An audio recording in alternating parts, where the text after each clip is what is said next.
Good morning everyone and Happy New Year. So this is the Wednesday, it's the third day back for me, and over the break I was looking at some comments that you guys left on the YouTube channel, and I'm going to try and listen to some of those and bring you along a bit more of like my day-to-day life, give you some more insights into like what we do and how much effort goes into everything. So to start off for the new year, I had a bit of like, I think over the break about, all right, you know, what can I improve on? And one of those things is like days where I see, say, like multiple scenarios rather than just going into the day with like, you know, say a big directional bias or something like that.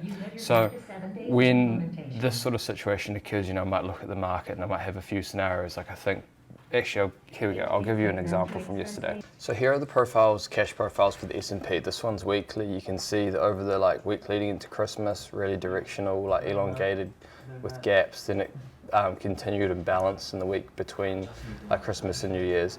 So what happened is the market then, actually we'll go over here, failed at the bottom of this balance, bid back through, and then yesterday opened at the top. Now here I wasn't really sure whether I wanted to go with the breakout or I wanted to play a failure. So I suppose you can look at it saying that both of those are your scenarios for the day.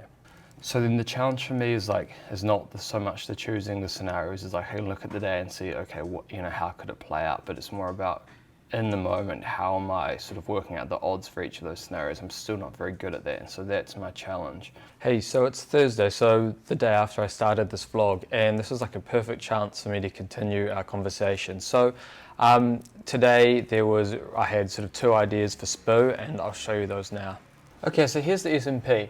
So the market's broken from this balance, and yesterday it closed at its lows on a really high volume. And then in the overnight session, it held sort of at or below the cash lows. And so I thought, well, okay, there are two real setups here. One, if the market can get some buying, it can squeeze that overnight inventory. And then if it fails to the upside, then I like the market to try and at least balance, if not have a go at a continuation.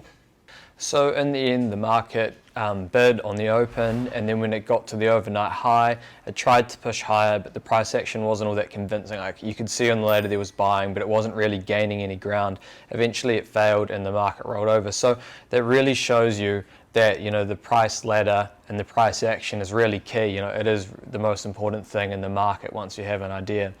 And so then if you want to develop your price action skills, learn more about the price ladder, then go and check out elitetraderworkshop.com, because this is an Axia specialty. Now, in terms of how I went with this, I ended up getting long, or having a few attempts at getting long really early on in the session. You know, got a position that I held kind of into the highs. And then I thought, well, this price action is not really convincing.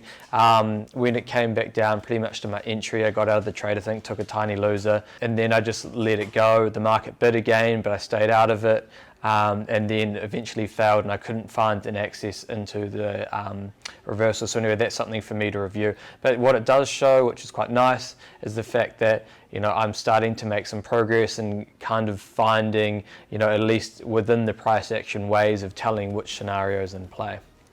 All right, that's all for now. I'll catch you guys again soon.